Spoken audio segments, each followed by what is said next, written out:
Assalamualaikum warahmatullahi wabarakatuh. Salam sejahtera untuk kita semua, salam sehat, dan tentunya Anda harus tetap semangat. Saya Bung Ropan, kembali di Rai Soccer TV, dan kita akan membicarakan soal Kanjuruhan. Ya pasti teman-teman semua sudah tahu bagaimana Kanjuruhan itu sampai pada hari ini 135 korban jiwa. Pasca juga tragedi itu terjadi usai pertandingan antara Arema Malang dan Persebaya Surabaya derby Jawa Timur pada tanggal 1 Oktober yang lalu. Ini berita ini jadi isu internasional kemana-mana semua yang menjadi trending topik sampai saat ini. Banyak juga yang meninggal menyusul dari rumah sakit, dan tentunya kita semua yang ada di sini turut berbelasungkawa, berduka cita ya kepada keluarga yang ditinggal, baik ayah atau ibu atau anak-anak, keluarga yang lain ya. Dan kita akan membicarakan soal bagaimana ya jalan keluar ke depan soal Kanjuruhan ini. Apakah stadion ini akan terus dipertahankan, dirobohkan, dan bagaimana juga dengan reaksi FIFA, tentunya dengan PSSI banyak yang minta mundur, ketua umum PSSI dan sebagainya. Kita akan bahas dalam pembicaraan kita kali ini. Dan sangat istimewa hari ini saya sudah kedatangan tamu, yaitu Bang Sarman. Ini dari Ketua Masyarakat Sepak Bola Indonesia. Wah, beliau ini banyak pengalaman, akan bercerita banyak soal Kanjuruhan dan sebagainya. Kemudian di samping saya juga, pasti Anda sudah kenal semua, yang menjadi host di Rai Soccer TV, Bumi Yesayas Octavianus. Wah, jadi kita bertiga ini akan ngobrol santai dengan Bang Sarman. Dan saya akan lebih dulu menanyakan sebelum Bumi Yesayas akan, ini kita santai aja Bu. Ya, kita akan ngobrol santai soal Kanjuruhan ini. Memang sampai saat ini terus ya digaungkan ini berita-berita tentang Kanjuruhan yang tidak pernah berhenti. Korban terus mengikuti meninggal. Nah, di mata Bang Sarman ini gimana sih Bang? Sampai terjadi kejadian ini kemudian meninggal begitu banyak. Tentunya dengan ada yang bilang gas air mata lah, polisi masuk di sana, panel dan sebagainya. Bang Sarman sudah ke sana meninjau langsung itu. Gimana di mata Bang Sarman dengan kejadian ini Kanjuruhan?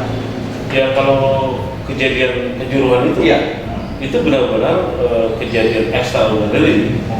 Kenapa? Karena jatuhnya korban bukan karena perkelahian penonton, ya? bukan penonton, iya, atau katakan triggernya dari antar pemain, ya kan? Ini kan jatuhnya korban karena gas air mata, ya. Turun ke lapangan, hajar gas air mata, gas air mata. Ya. Nah, orang langsung bertanya, apakah gas air mata ini termasuk dari diperbolehkan oleh peraturan FIFA, ya, atau tidak? Makanya hari ini kita jangan terpaku kepada desakan PSSI mundur, ya. Karena kalau desakan PSSI mundur sudah otomatis mundur dia nih. Begitu, ya. Iya, karena orang bertanya masalah moral atau kepemimpinan, moral etik, itu sudah terpenuhi bahwa Iwan dengan pengurusnya mundur, bahkan ditahan karena itu bentuk pertanggungjawaban. Ya. Nah, kita masuk kepada usut tuntas ini untuk siapa?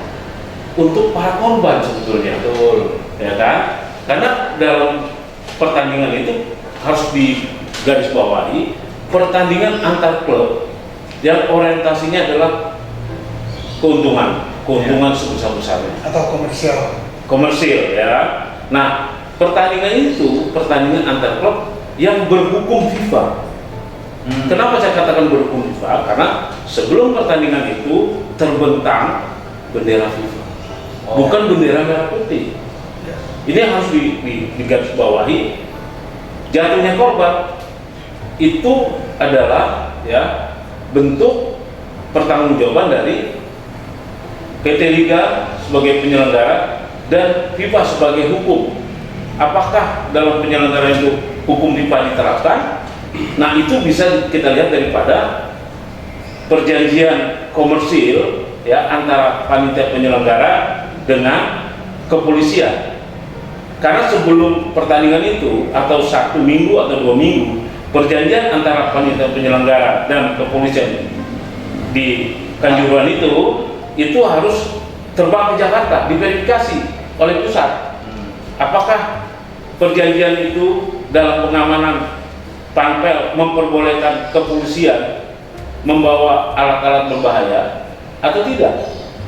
Seandainya dalam perjanjian itu tertulis, ya, Panpel memperbolehkan polisi membawa gas air mata, berarti Panpel, Direktur Liga, dan FIFA bertanggung jawab terhadap jatuhnya korban. Sebaliknya, kalau dalam perjanjian komersil tadi atau perjanjian keamanan tidak tercantum, tapi pada kenyataannya polisi membawa alat-alat yang berbahaya, berarti kepolisian Indonesia yang bertanggung jawab terhadap jatuhnya korban. Nah, sekarang kita jangan mau dibawa ke hal yang PSSI harus mengundurkan diri. Tidak, ini kasus hukum masalahnya. Kasus ada orang yang harus diganti, ya, pengobatannya, ya, masa depannya, ya kan gitu. Nah, hari ini kita bicara tentang kanjuruhan dengan tujuan apa? Usut tuntas. Ya, ya. Oke. Ya. Yes. Bung Sarman, sekilas tadi mengatakan bahwa kita kunci PSSI sudah harus mundur. Sudah harus mundur. Oke, sekarang kita melompat kepada topik yang lebih luas lagi, Iya. tentang jatuhnya korban. Jatuhnya korban. Dan seperti apa sih tanggung jawabnya dan siapa yang bertanggung jawab.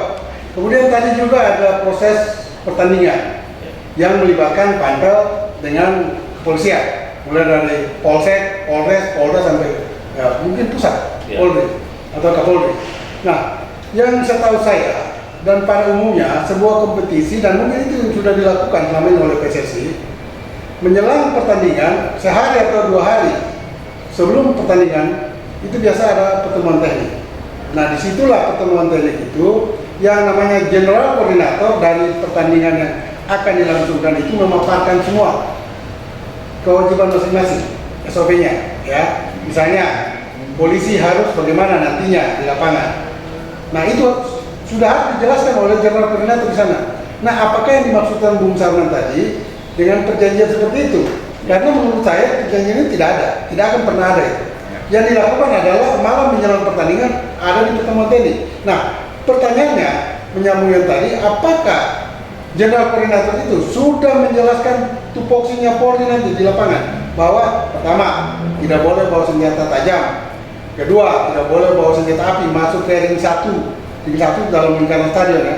Kemudian yang ketiga tidak boleh membawa kendaraan gas air mata. Nah, apakah ini menjadi pertanyaan di kanjuruhan tersebut dalam pertemuan teknik general koordinator sudah menjelaskan itu?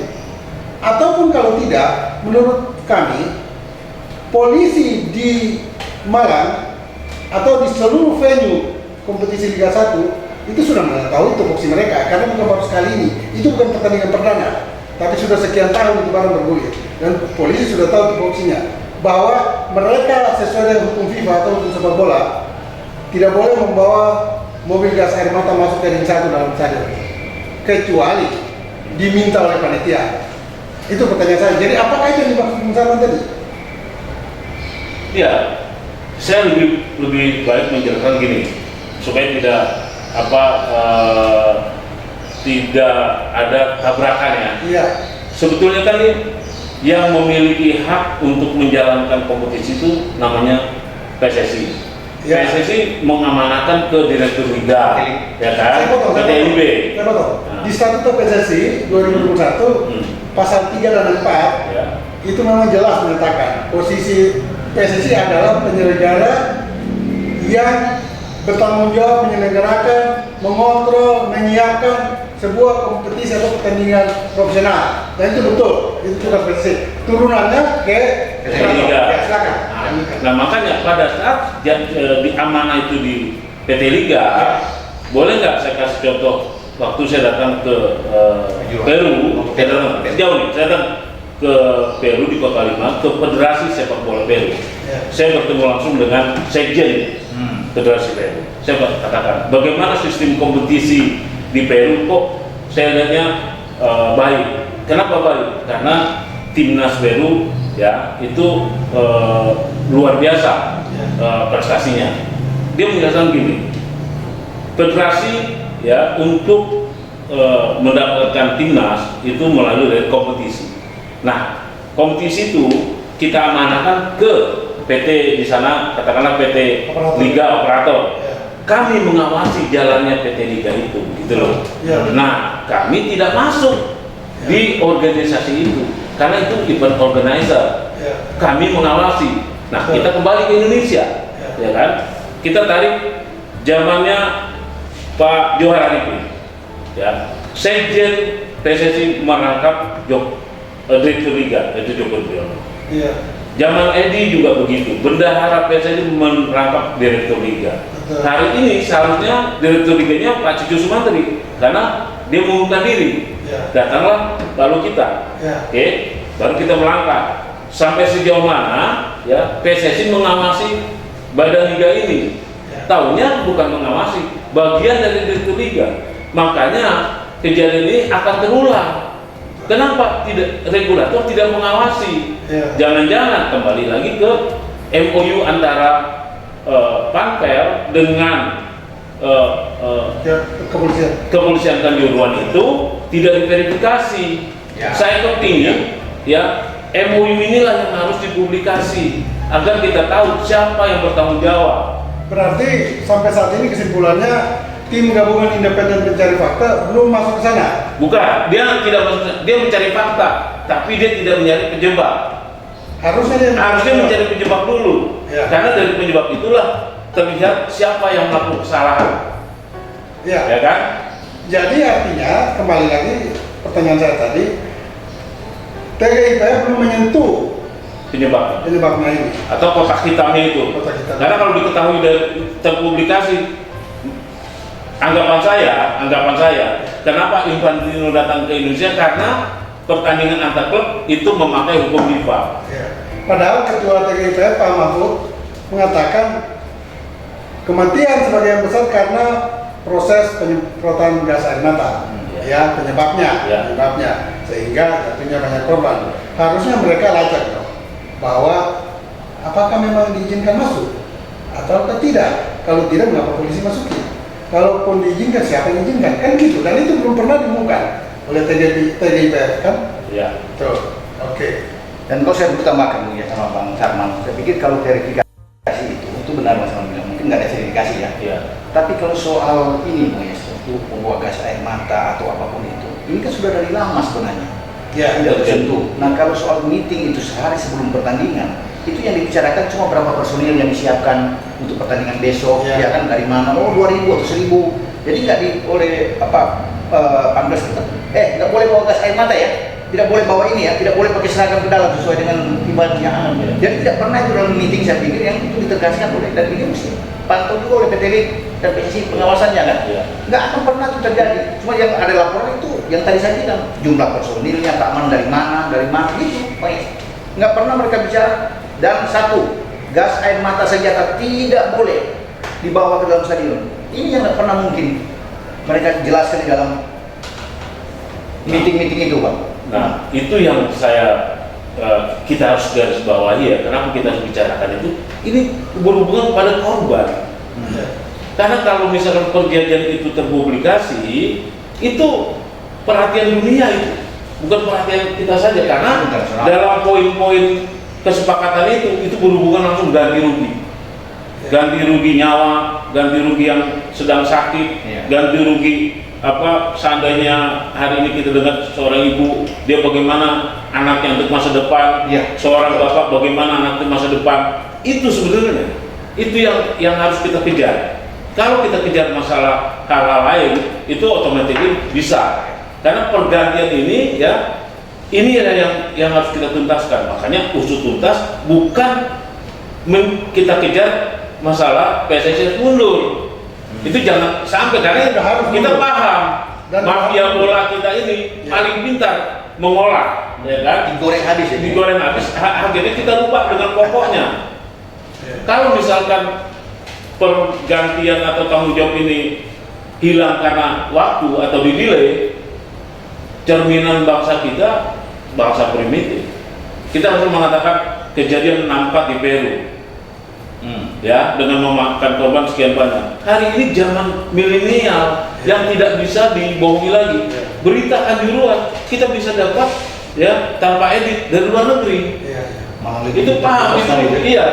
Saya melihat itu nggak mampu. Karena apa? Kok bisa terjadi, ya, dengan kekejaman seperti itu kok bisa terjadi gitu loh. Oke, Bung Sarman, kita lompat dikit ke FIFA sekarang FIFA ya.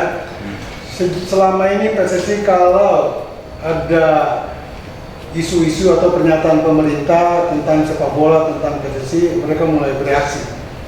Oh, pemerintah intervensi, ya.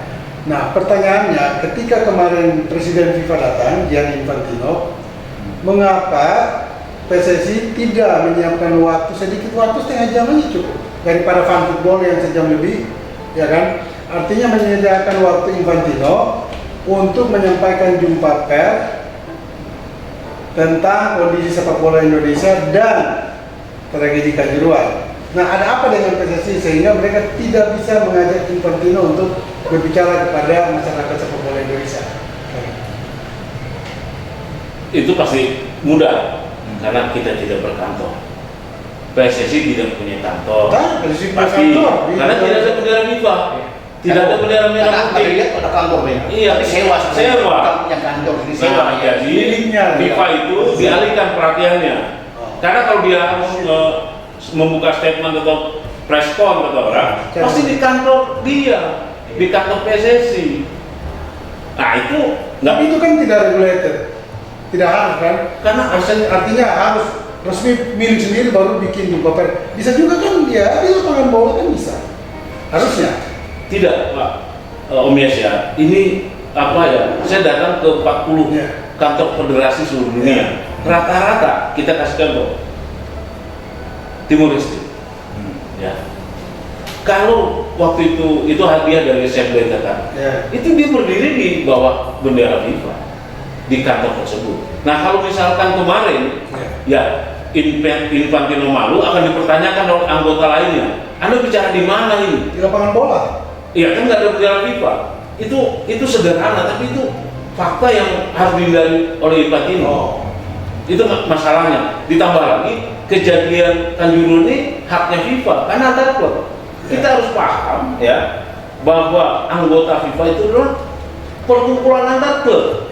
Sama seperti waktu kalau kita lihat sejarah kita, diterimanya kita sebagai anggota FIFA karena Suratin membawa klub-klub yang ada di Indonesia. Karena kita waktu itu belum bentuk negara, gitu loh.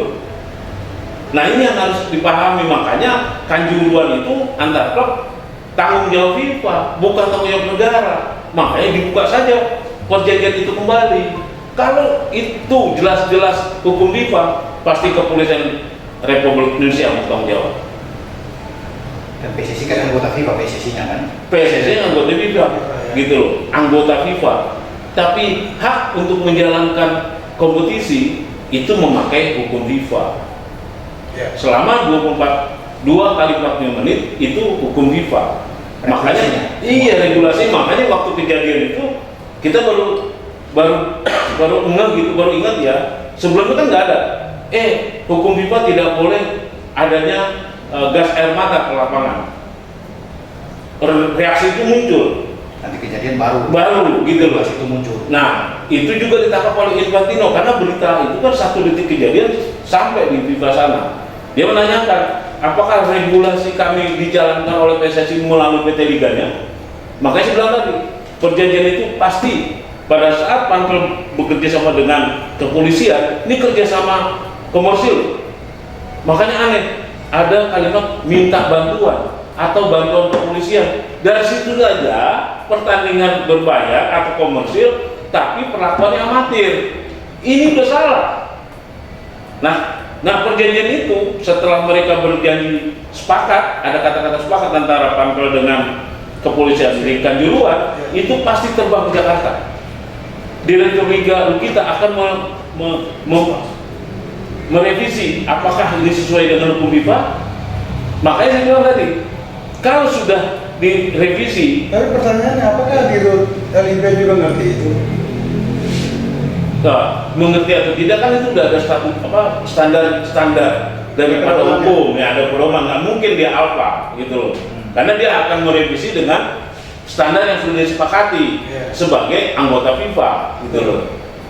Nah kalau saya cuma hanya meminta MOU ini harus dibuka oleh siapa? Tim pencari fakta atau kita sebagai masyarakat mendesak Betul. Kalau tidak, nanti akan kembali lagi kepada orang bilang mafia bola Indonesia itu sudah terkenal 50 tahun. Bentuknya apa? Bentuknya PSSI kita tidak maju, ketua umum PSSI terpilih ya bukan orang yang paham tentang sepak bola gitu ya.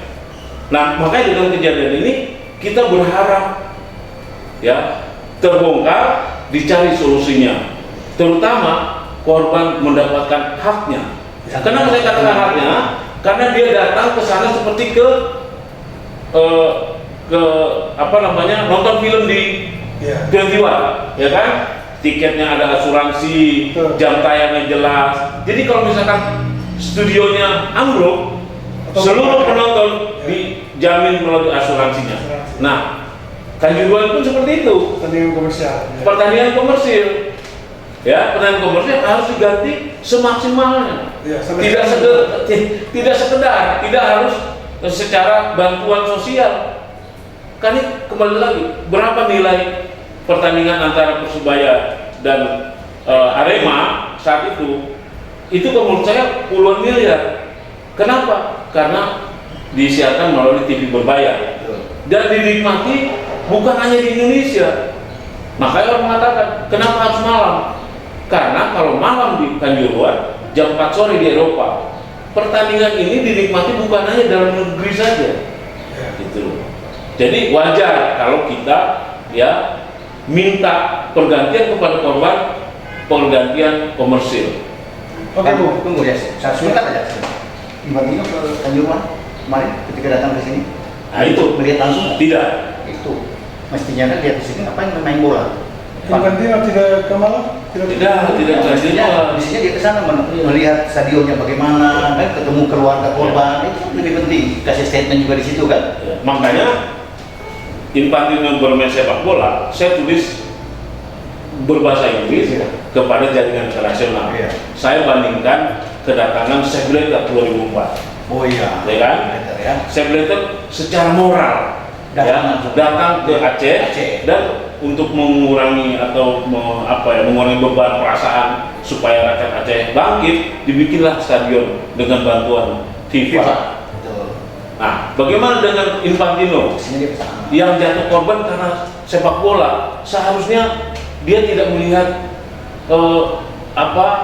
PSSI atau pemerintah, dia directly langsung dulu ke sana. ke Kanjuruhan didampingi oleh ya Ketua PSSI. Orang ke PSSI dari pemerintah. Bahkan juga ya Bang Sarman, ketika fan football terjadi di lapangan Madia, harusnya Infantino mengawali dengan doa, juga ada santunan dari FIFA kepada keluarga korban. Harusnya kan begitu. Jadi kalau saya lihat ke masa lalu, Presiden kita Soekarno pernah mengatakan go to hell with your aid, PBB atau Amerika, betul? Ya. Ya semoga masyarakat kita tidak bilang ke Infantino atau FIFA bahwa go to hell with your statuta, kan begitu? Karena selama ini masyarakat bola selalu ditakut-takuti oleh PSSI dengan statuta FIFA. Berlindung di situ. Nah ternyata melihat kehadiran Infantino yang misalkan tidak peduli dengan duka citanya bangsa ini dan khususnya sampai saat ini 135 korban jatuh, ini berarti ya mungkin pernyataan Soekarno itu akan dikembalikan saat ini kepada FIFA kan ya, artinya go to hell with your statuta gitu. Ya, memang Ya. harus seperti itu. Yang kedua, TGIPF kan atau pemerintah beberapa hari lalu telah menyuarakan akan menggusur stadion Kanjuruhan. Apakah itu layak dan pantas? Karena yang meninggal ini bukan karena stadionnya yang ambruk, ya kan? Ini karena ada ulah sesuai rekomendasi TGIPF, ini ada penyebabnya semprot gas air mata. Oh, mengapa stadion yang digusur ya? Padahal stadion itu baru dibangun tahun 2004 dan itu merupakan legasi daripada Megawati, ya kan? Nah, apakah stadion Kanjuruhan dirubuhkan dengan kualitas yang sekarang ada ini? Lalu stadion-stadion lain yang minimal sama atau di bawah Kanjuruhan juga dirobohkan, diruntuhkan? Kan tidak begitu. Harusnya diperbaiki aja, direnovasi. Mungkin pintunya kurang banyak, dibuka lagi akses lebih banyak. Atau akses jalan ke Kanjuruhan masih sempit, dibuka lagi. Atau parkir yang masih kurang, dibuka lagi. Kan begitu. Atau tribun yang masih perlu ditambah tempat duduk, ya dibikin lagi yang bagus. Bukan stadion yang dirubuhkan. Menurut Sarman gimana? Ada dua, Ya. Om Yas. Kalau masalah FIFA, Ya. sebenarnya FIFA di bawah Infantino ini ya, itu sudah kehilangan trust. Kenapa kehilangan trust? Karena tetap menjalankan ya kos Piala Dunia Qatar 2022. Saya salah satu orang Indonesia yang melawan keputusan itu selama 12 tahun. Saya keliling dunia untuk melawan keputusan itu tadi. Bahkan saya berdemo dengan tag Save FIFA di kantor FIFA itu karena saya menyatakan bahwa kenapa harus FIFA-nya yang harus diruntuhkan, ya orangnya seperti Infantino yang harus keluar karena sudah tidak ada moral seperti yang dilakukan di Indonesia kan gitu. Dan saya juga menjelaskan bahwa kenapa saya katakan Save FIFA, karena FIFA adalah suatu organisasi yang memudahkan kita merdeka melalui pendaftaran sebagai anggota. Itu jawabannya tentang FIFA, bahwa FIFA hari ini memang sudah tidak dipercaya oleh dunia terhadap berlangsungnya Piala Dunia Qatar 2022. Nah sekarang tentang Kanjuruhan, kalau kita lihat dalam sejarah Indonesia Eropa, ya baru ada 2 presiden di Indonesia ini yang membangun stadion, yaitu zaman Soekarno terbangunnya GBK karena Soekarno marah terhadap Olimpiade, makanya dibikin Ganepo, ya kan? Setelah itu 2004, ini yang mendirikan adalah Megawati. Ini stadion baru yang kurang beralasan kalau harus diruntuhkan, ya karena kejadian Kanjuruhan. Menurut saya itu kurang relevan ya, karena kalau dikatakan tidak berstandar internasional, saya baru-baru ini nonton SEA Games di Vietnam. Kalau kita bandingkan apple to apple dengan stadion yang di Hanoi, SEA Games itu lebih bagus Kanjuruhan, lebih besar parkirnya. Jadi mari kita ingatkan Presiden bahwa meruntuhkan stadion Kanjuruhan itu akan menjadi legasi negatif buat Presiden. Karena apa? Faktor utamanya gas air mata, bukan stadion. Kecuali stadion itu runtuh sebelum berakhirnya pertandingan. Jadi kita di sini kembali saja kepada usut tuntas penyebab daripada jatuhnya korban, dan kita minta pergantian ya semaksimal mungkin bagi korban yang akibat pertandingan tersebut. Kalau itu tidak terselesaikan, menurut saya lebih bagus ya sepak bola Indonesia diberhentikan sementara. Karena ini akan menjadi presiden buruk lagi. Sebelum Kanjuruhan ada korban di Piala Presiden di Bandung, itu tidak tuntas, atau sebelum-sebelumnya pun seperti itu. Nah, Kanjuruhan ini selain membuat kita semangat untuk memajukan sepak bola kembali, tapi ya kejadian ini harus dicari penyebabnya dan bagaimana penggantiannya terhadap korban.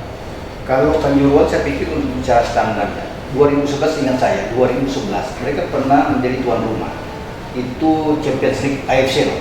Terus setelah setahun itu direnovasi lebih bagus. Jadi kalau bilang nggak standar ya, intinya AFC itu dia salah satu tuan rumah untuk di Champions League Asia. Jadi saya pikir ya tergantung pemerintah sekarang kalau mau dirobohkan, menurut sama tadi kita ngomong kalau dirobohkan itu siapa sih yang punya ini? Apa tetap menjadi milik Pemda atau ada orang lain yang akan membangun stadion ini dengan standar FIFA yang katanya akan megah? Biasanya kan begitu kan? Ada juga yang akan 20 tahun akan kontrak di situ 25 tahun, setelah itu menjadi hak milik, kan itu tidak tahu gimana tuh. Karena kan kemarin narasi daripada stadion Kanjuruhan itu dibandingkan dengan Eropa.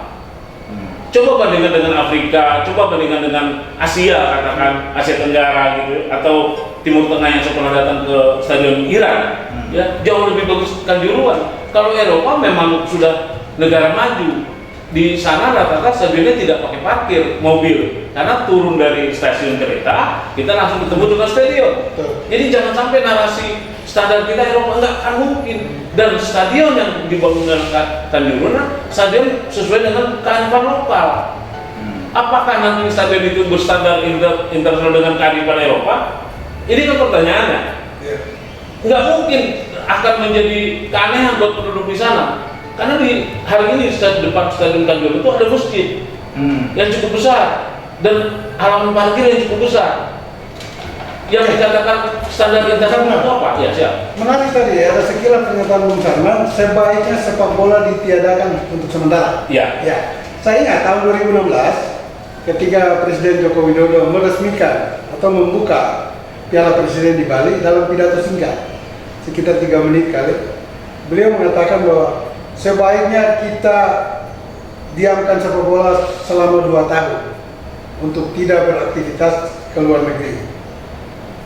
Ternyata itu tidak dilakukan sampai sekarang.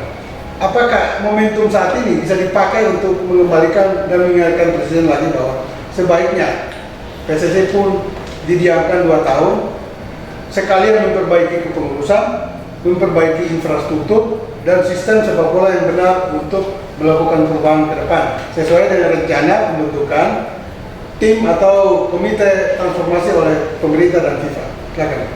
Jadi gini, Bu, kita harus ingat ya, waktu Narawi dengan pemerintah Jokowi menghukum kita kan, menghukum presiden kita kan, dan kita aktif lagi itu di rapat ESCO FIFA di Meksiko 2015.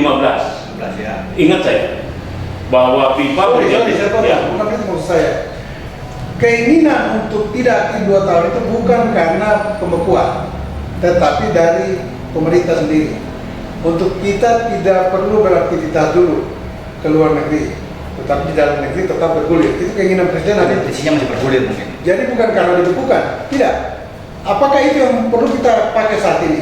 Artinya sekarang momentumnya Presiden membenahi sepak bola dalam negeri dan tidak melibatkan Indonesia dalam event-event regional maupun internasional dan dunia, tetapi dilakukan pembenahan menyeluruh sesuai dengan tim yang akan dibentuk atau komite yang dibentuk, komite transformasi tadi.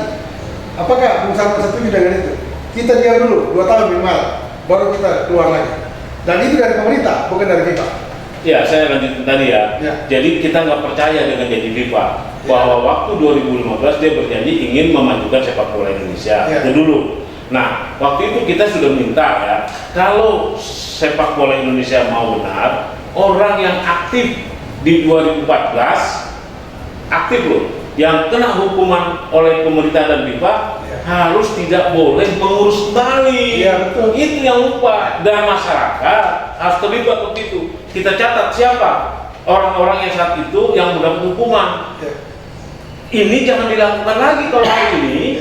Ya kita mencatat dan dipublikasikan, kirim ke FIFA bahwa orang ini katakanlah ketua umum, sekjen, esko pun tidak boleh lagi masuk mengurus, baru sepak bola kita mencari harapan. Tapi kalau tidak ada catatan itu, ya kosong lagi. Itu ya, maksud saya. Jadi kalau FIFA hari ini membentuk tim transformasi dengan PSSI dan pemerintah, ya itu tadi mencatat orang-orang hari ini yang mengakibatkan kejadian Kanjuruhan. Jadi menurut saya tidak usah kita mendorong pengurus PSSI untuk mundur atau KLB, ya kan? Karena orang-orang ini sudah menjadi catatan bagi masyarakat, bagi pemerintah dan bagi FIFA. Catatan apa? Dia tidak boleh lagi mengurus sepak bola Indonesia dari Sabang sampai Merauke. Menurut saya itu. Oke, Bang Sarman, kalau kita terus berbicara tentang sepak bola Indonesia, itu nggak akan habis-habisnya. Ya. Sampai pagi juga kita bertiga ngobrol ini panjang. Jadi kita akan lanjutkan nanti mungkin pada episode mendatang. Pasti akan banyak ya perkembangan-perkembangan tentang Kanjuruhan ini. Jadi kita berhenti dulu sampai di sini. Bang Sarman, dan terima kasih banyak. Bang Sarman sudah hadir di studio Rai Soccer TV ini. Dan kalau diundang lagi datang dong. Siap. Ya kan, bersama Bang Yes nanti akan pandu terus ya. Bung Yes, makasih juga nih. Bung Yes sudah ikut membantu untuk kita ngobrol santai yang bermanfaat buat kita semua. Oke, teman-teman, sampai di sini pembicaraan kita dengan tamu kita Bang Sarman, juga ada bos kita Bung Yes. Kita akan berbicara lagi topik yang lebih hangat tentunya tentang sepak bola Indonesia di episode berikut. Sampai di sini dan sampai jumpa. Ciao.